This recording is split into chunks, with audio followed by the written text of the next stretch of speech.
Hola, sean todos bienvenidos a nuestro video. Mi nombre es Ruth Minelli y en esta ocasión estaremos hablando sobre la ilustración escocesa en el siglo XVIII. Mi nombre es Eliane Luciano y también hablaremos acerca de los cambios, avances y personajes principales desarrollados durante las mismas. El resto del grupo está conformado por Jennifer Castro y mi tema tratará sobre Adam Smith y su desarrollo en la escocesa. Liliana Mojica hablará sobre el significado del valor, la mano invisible, la condición económica de la etapa histórica. esto y mucho más en el desarrollo del mismo.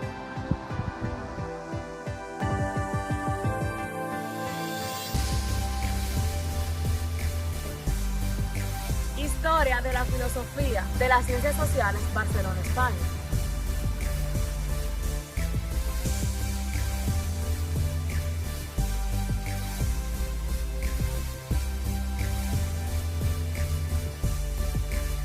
Escocia tuvo diversos cambios en el siglo XVIII, el cual influyeron mucho en su economía y educación. Su principal objetivo era inculcar una doctrina fijada, no estimular las mentes inquisitivas. La iglesia presbiteriana escocesa absorbía todo el talento intelectual que había en la sociedad y lo ponía al servicio de la eliminación de toda la novedad, considerándola herejía. Luego, a mediados del siglo XVIII se despejaron las nieblas de la ignorancia y Escocia pasó a ser uno de los países más atrasados en Europa, a ser uno de los más civilizados. Debido a todo lo ocurrido, se calificó el siglo XVIII como la Ilustración. Este quizá fue debido en parte a los vínculos más íntimos con Inglaterra a partir de la Ley de la Unión de 1707, que pasaron a ser definitivos en el fracaso de la rebelión jacobita de 1745. Y no hay duda que tuvieron cierta influencia en el asunto los cambios económicos que fortalecieron la industria escocesa en la segunda mitad del siglo XVIII. Ahora, ¿cómo abordaban los filósofos morales escoceses la naturaleza humana? Lo principal es que no se enfocaban al hombre en términos religiosos o teóricos. No se consideraba al hombre como hijo de Dios, solo era uno más de la especie de animales que habitaban en el planeta, pero diferente a los demás animales, pero sin el género de diferenciación categórica que existía en las religiones que le separaban el resto del mundo natural. La palabra más importante del término naturaleza humana era la naturaleza interpretada tal como veía la naturaleza los filósofos naturales, es decir, los físicos, médicos, biólogos y otros científicos. La filosofía moral no era más que la rama del estudio general de los fenómenos naturales que trataba el hombre. El problema filosófico más fundamental de la teología es el fundamento de la propia fe. En algunos puntos la doctrina, o en realidad la existencia misma de un ser supremo, se desarrolló entre quienes creían que la prueba de la fe religiosa la proporcionaba la revelación, o sea, ejemplo, la obra de Dios mostraba directamente al hombre a través de las sagradas escrituras, los milagros, etc. Y quienes creían que la prueba se hallaba con los fenómenos naturales, es decir, que ha sido creado por un ser trascendente. Del mismo modo que, ejemplo, si existe un reloj es porque existió un relojero, es decir, quien lo creó. En el siglo XVIII se comentaba sobre ampliar los principios filosóficos. A este se le vino a llamar filosofía moral. Bueno, Newton, al terminar su libro Óptica, también participó en los comentarios que se hacían sobre la filosofía natural. Newton tituló su gran obra Principios Matemáticos de la Filosofía Natural, lo cual le da a entender que la palabra filosofía no debía interpretarse en un sentido actual.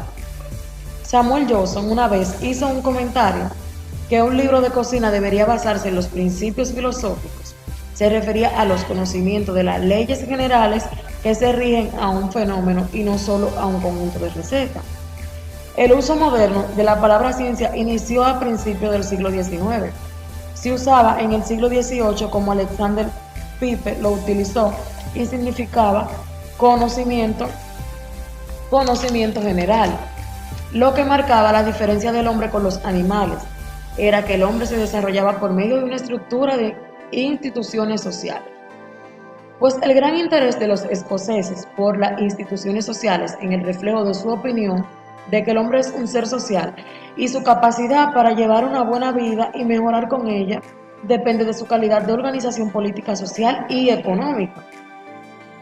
Los filósofos escoceses prestaron mucha atención a la tesis de Rousseau, en conjunto con Montesquieu, que afirmaba que era un disparate concebir al hombre como otra cosa que una cultura social. El hombre nace en la sociedad y permanece en ella. Adam Smith se convirtió en el fundamento de la teoría económica. Cuando Adam Smith investigó la naturaleza y la causa de la riqueza de las naciones, incluía los habitantes en término nación, y llegó a concluir que una nación no puede considerarse rica si sus clases más bajas son pobres. Smith y el resto de los escoceses prepararon la base para el desarrollo del utilitarismo, que convirtió la filosofía moral más influyente del siglo XVIII. Sin embargo, los filósofos morales escoceses insistían en la uniformidad de la naturaleza humana. Su consecuencia fue desviar la atención de los textos sagrados y los comentarios interminables sobre ellos de generaciones de teólogos y filósofos escolásticos, y orientada hacia el estudio empírico de la obra de Dios en la naturaleza.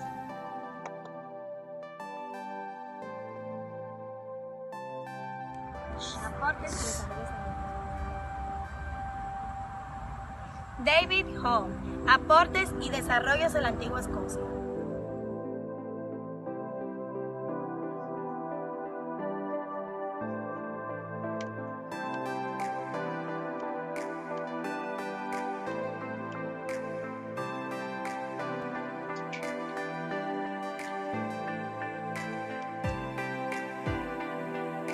David Hume, Adam Smith, Adam Ferguson y otros atacaron con firmeza el concepto de sociedad basado en un contrato, el concepto de estado de naturaleza. Se consideraba inasequible, puesto que el hombre siempre había vivido dentro de un marco institucional social, y algunas en concreto, como el Estado, se había ido formado de un modo natural y gradual. Pensar que había podido instituirse el Estado por medio de un contrato diferenciado, o incluso pensar que constituía un contrato implícito o un contrato hipotético, era una opinión, una forma estéril de abordar el estudio. David Hume, 1711 hasta 1776. Desde su niñez quiso dedicarse a lo que fue dar clases en universidades, pero se dedicó más a lo que fue el estudio de la filosofía. Escribió libros como El Tratado de la Naturaleza Humana y diálogos sobre la religión natural. Segundo tópico. David Hume afirmaba en su tratado sobre la naturaleza humana que todo el mundo tiene una cuenta, un bienestar de las demás personas, pero que no se le da tanta importancia como el propio. La importancia que se le otorgue puede ser grande si la persona es un miembro de la familia. Esto quiere decir que de la única forma que el hombre se sienta más ayuda hacia su prójimo, tiene que ser miembro de su familia, a menos que sea él mismo.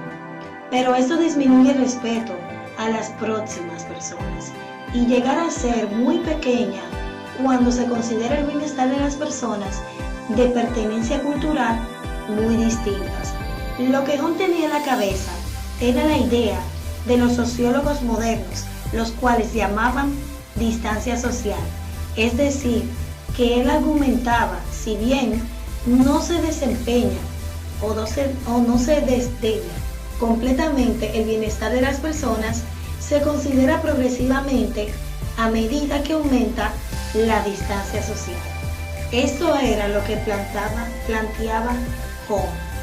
Hume como filósofo durante su vida no significaba que pasen diferentes cosas, o cosas buenas o cosas malas. Su filosofía era específica, era escéptica, inducía a dudar de muchas cosas que anteriormente se daban por supuestas. Un ejemplo de esto es la existencia acerca de un Dios. Como pueden ver en los diferentes escritos de Hume no era cristiano. Él dudaba de la validez de los argumentos que pretendían demostrar acerca de la existencia de un supuesto Dios, si éste existía o no, y en realidad de que fuese demostrado por algún método racional, o sea, tenían que demostrarle la existencia de un Dios para que él pudiera creer. Semejante proposicional. Este tenía su duda. Por eso era que sus escritos se basaban mayormente en esto, si de verdad o no existía un Dios que pudo crear todas las cosas que vemos. Todo esto se basó él en su libro. También proporcionando una idea directa con su grado de distancia social respecto a ellos, partiendo de este razonamiento que se planteaba Hume, se comprende fácilmente lo que él pensaba acerca de afirmar la justicia que solo surge de un mundo de escasez económica, cuyos habitantes muestren una generosidad reducida hacia sus semejantes. Debido a la escasez, no se puede aumentar el bienestar de todos de forma ilimitada, por lo que surge el problema de cómo han de distribuirse entre los individuos los escasos bienes de los que se dispone. Esto se le llama generosidad limitada. No es más que una forma en que Hume expresa lo que los sociólogos modernos llaman descuento de distancia social.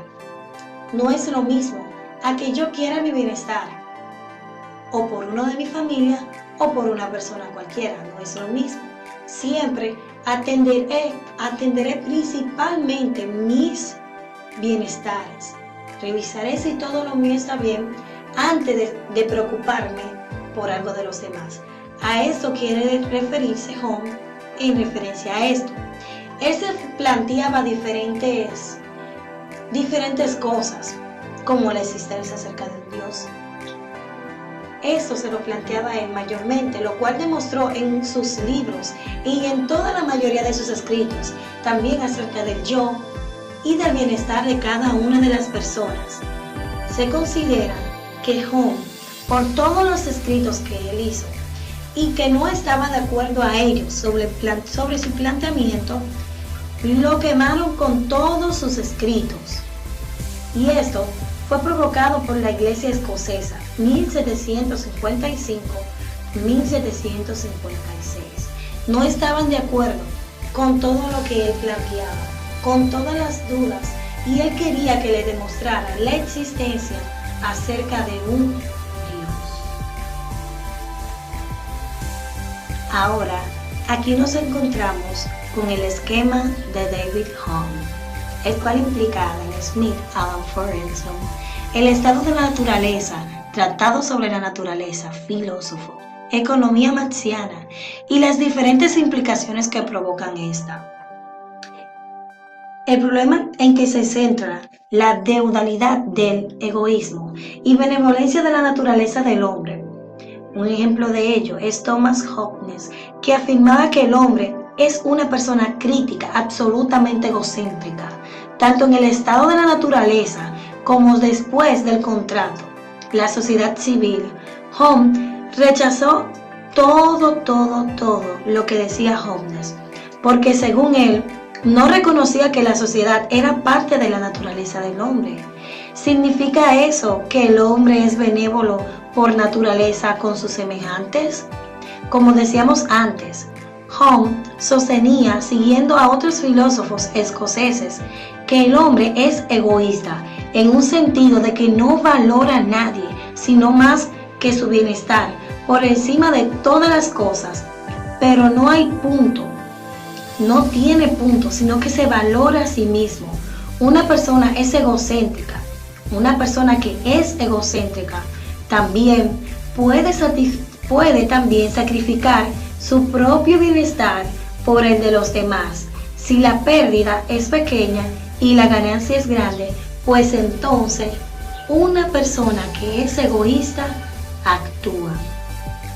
Este es el nuevo interés comercial internacional como el asunto de estados.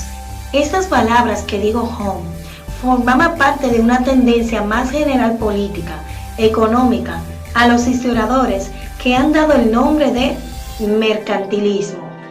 Ese término no alude a un sistema coherente de las ideologías económicas, sino como el conjunto heterogéneo de las políticas que se desarrollan poco a poco durante el siglo XVII y XVIII que constituían, en la época de Home, un extenso complejo de normas que afectaban casi todos los aspectos de la actividad económica, la regulación del comercio internacional mediante las tarifas, embargos y nómina, la regulación del comercio internacional mediante las tarifas, embargos y otros instrumentos que eran parte de este complejo, se regularon económicamente.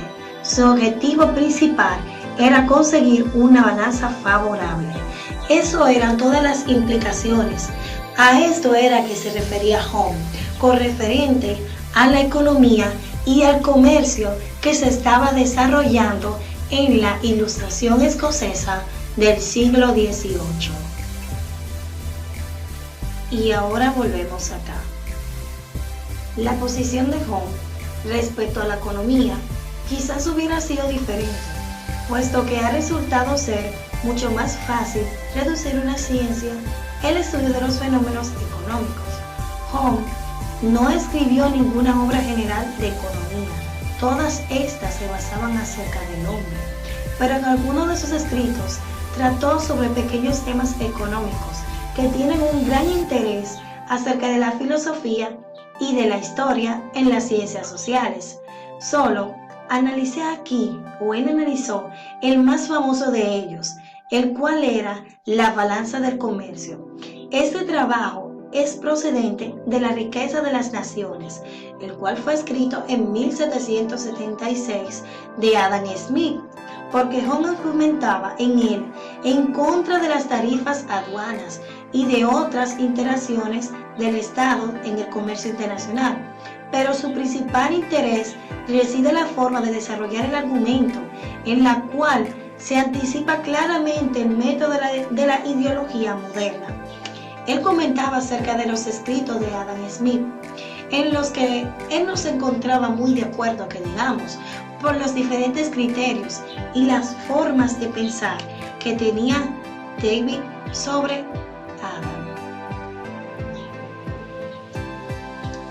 Presentemos ahora, quitemos un poco la atención de Adam Home y prestémosela a Homeless. Como vimos anteriormente, David Home no se encontraba muy de acuerdo acerca de lo que planteaba la iglesia, lo que planteaba Homeless, el cual todos ellos apoyaban la ideología creacionista, pero él tenía sus ideas, lo que él consideraba correcto. Por esto, la iglesia de Escocia decidió quemar a David Home por las ideologías y los nuevos conocimientos filosóficos que estaba dando a conocer, los cuales en ese momento se consideraban como una herejía.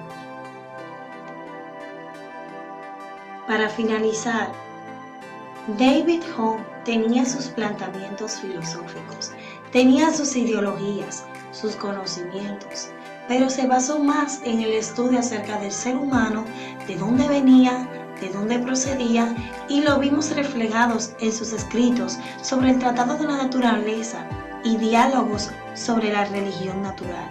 Este tuvo un gran impacto en lo que fue la antigua Escocia, y más con relación a la iglesia escocesa, porque la mayoría de sus escritos iban directamente y afectaban directamente lo que era la religiosidad escocesa. Esto se debió a la muerte de David en el 1776, en el cual fue incinerado quemado, como dijimos anteriormente, por ser considerado como un hereje. Sus escritos no fueron tan reconocidos, sino hasta después de su muerte. Pero él quería ser reconocido, quería tener una mejor vida. Uno de sus escritos, llamados Historia de las Ciencias Sociales Escocesa, fueron uno de los que tuvieron grande impacto durante él tuvo vida. Pero los demás escritos fueron encontrados relevantes hasta después de que él murió.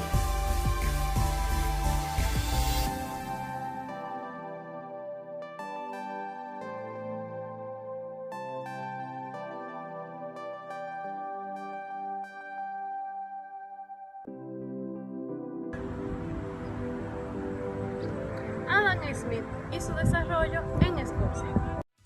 Adam Smith nació en un pueblo en Kiscardi. Su padre, jefe de aduanas en Kiscardi, murió antes de que él naciera. De modo que Adam Smith, lo mismo que David House, fue educado por una madre viuda y joven que siguió siendo su amiga y compañera hasta la ancianidad. Smith, también como House, permaneció soltero toda su vida. A los 14 años, después de terminar sus estudios en la escuela de Kiscardi, se matriculó en la Universidad de Glasgow, donde estuvo sometido a la influencia de un gran maestro y pensador. Francis House fue, y si es que se puede destacar a alguien, la primera personalidad sobresaliente de la Ilustración escocesa. Filosofía de la ciencia. El asociacionismo, como se denominó, se convirtió durante un tiempo en la escuela de psicología dominante y ejerció una gran influencia en las ciencias sociales, sobre todo en el siglo XIX, en la que adoptaron los primeros utilitarios. El análisis de los fenómenos de la mente humana de James Mill, por ejemplo, era una exposición directa y una ampliación de la psicología asociativa de House. La ley de atracción gravitatoria se aplica a todas las masas, no solo a los planetas. Así también, cuando Smith comenzó a estudiar los fenómenos sociales, se propuso descubrir las leyes del comportamiento humano. Los seres humanos difieren como individuos y las sociedades difieren de sus culturas. Pero de todos modos, es posible elaborar proposiciones de conducta que sean universalmente válidas si los seres humanos son similares entre sí en sus naturalezas básicas. Smith adoptó las ideas de Hobbes, que había expuesto un siglo antes de la naturaleza común. A Adam Smith se le conoce hoy sobre todo como padre de la economía, pero hizo grandes contribuciones a la ciencia social que no podemos menospreciar, a la teoría de 103 sentimientos morales y en realidad también a la riqueza de las naciones que ocupan un lugar en la historia de la filosofía y la psicología social. Los historiadores los menospreciaron durante un tiempo, todo por el mayor significado de la riqueza de las naciones del mismo autor. El interés del hombre. Smith creía que el hombre solo se interesa por el bienestar económico y solo se preocupa por sí mismo. Que el hombre desee el progreso económico no quiere decir que no desee también progresar en otras direcciones, y además el hecho de que el individuo desee mejorar sus propias condiciones no significa que otorgue ningún valor a la mejora de la condición. Como indicamos en nuestro análisis de Hobbes, formar la naturaleza humana minimiza el bienestar de otros comparado con el nuestro, pero esto no significa que se minimice completamente de las demás. Las riquezas de las naciones. Se refiere concretamente a la tendencia del hombre de ahorrar. Puede hacerse una interpretación más general de considerar la expresión de Adam Smith de que el hombre es un animal insatisfactorio que siempre desea mejorar. La organización social. Adam Smith, cuando intenta describir la organización más auténtica a través del intercambio voluntario, otros científicos han destacado, como ya veremos, factores distintos, más sociológicos, las costumbres y tradiciones que controlan la cultura a través de la enculturación, la presión de los pares, etc. La naturaleza del hombre en la propiedad newtoniana, es decir, lo que llama Smith simpatía, la capacidad del hombre de manifestar sus sentimientos solidarios hacia otra persona, la disposición de hacerlo en la riqueza de las naciones de la propiedad newtoniana, es propio de interés del individuo. parece haber aquí una contradicción, se llama a veces problema de Adam Smith. La opinión de Smith es muy defendible como tesis sobre la sociología moral. Concepto de simpatía de Adam Smith. El concepto es muy parecido a los que los psicólogos modernos llaman empatía, la capacidad de ponerse mentalmente en el lugar del otro y experimentar así una especie de sensación subrogada que refleja o es paralela a la experiencia directa de otro. Por este medio introducimos en nuestra mente la necesidad de deseos, placeres, dolores, esperanzas y temores de otros. Cambiaremos de lugar con ellos en la fantasía, dice Smith. Esta capacidad no está limitada a cosas que aprobamos, sino que incluyen también cosas que nos parecemos reprobables, por lo que nos permiten incluir todo el ámbito de los actos y de los pensamientos que intervienen en la formación de los sentimientos morales. Esto podrá dar a entender que para Smith los juicios morales son cuestiones de intuición personal, pero lo que intenta es, por el contrario, dotar todos esos juicios de bases objetivas. Solo podemos comprender esta cuestión si tenemos en cuenta que Smith, junto a otros pensadores, consideraban la introspección un proceso empírico que podía permitir hallar verdades objetivas generales mirando hacia adentro, los sentimientos y los pensamientos propios. Análisis de Hobbes. En este se comenta que su teoría del descubrimiento de la distancia social, la tendencia minimiza el bienestar de otros en proporción a su alejamiento de nosotros en el tiempo, el espacio o la cultura. Smith era de la misma opinión. Consideraba que la realidad es una característica evidente de la psicología humana. Lo único que el hombre tiene o tiene que necesitar como base de los juicios morales es el simple reconocimiento de que los otros seres humanos son similares a él. En concepto, la clave de la psicología moral, Smith es la capacidad del hombre para simpatizar con otras naciones. Esto podía desempeñar en el estudio del mundo moral el mismo papel que desempeña la gravedad en el mundo físico. En conclusión, Adam Smith, que fue criado por una madre viuda, fue en la escuela de King's Derby y fue influenciado por un gran pensador, Francis Hudson. Fue profesor de filosofía moral y entonces, cuando estructuró las ideas que le llevaron a publicar en 1759 su primer libro de teorías de los sentimientos morales, luego de todo descubrir las leyes generales del comportamiento humano, en que se adoptó a las ideas de los Hobbes que había expuesto en un siglo. Adam Smith se le conoce hoy sobre todo como el padre de la economía, que hizo grandes contribuciones a la ciencia social, que no podemos menospreciar la teoría de los sentimientos morales y en realidad también la riqueza de las naciones que ocupan un lugar en la historia de la filosofía y la psicología social. La teoría de los sentimientos morales fue un libro importante en la historia de la ciencia social. La opinión de Smith es muy defendible como tesis sobre la sociología de la moral.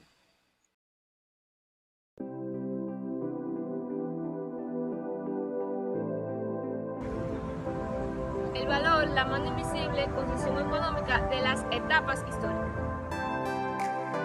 El valor. La economía de una empresa privada, al no existir una autoridad central, actúa por su cuenta para sus propios beneficios, pero no es para una forma caprichosa ni arbitraria, sino para poder operar con éxito para sus beneficios. Pero para poder operar con éxito necesitan saber cuáles son las materias primas para ver qué tienen que pagar para conseguirlas, los beneficios que tiene venderlas para poder conseguir la mano de obra para la obtención del trabajo. La economía se especializa en los precios porque los individuos reciben beneficios por sus ventas y del precio por unidad de ellos. El trabajador recibe su ingreso no por su número de trabajo, sino por su tasa de salario. El proceso de divisiones de trabajo. El pueblo se limita a operaciones simples. El hombre consigue su inteligencia a través de sus actividades cotidianas. Si te limitas a simples operaciones, el hombre llegará a ser lo más ignorante y estúpido que pueda llegar a ser, haciéndolo incapaz de tener juicio crítico, opinando sobre diferentes cosas que le ayuden a su desarrollo intelectual. y capacitándolo para poder realizar otras actividades que no fue educado, siendo el pobre trabajador quien sufre esto. Las cosas que tienen mayor valor de uso tienen poco valor monetario.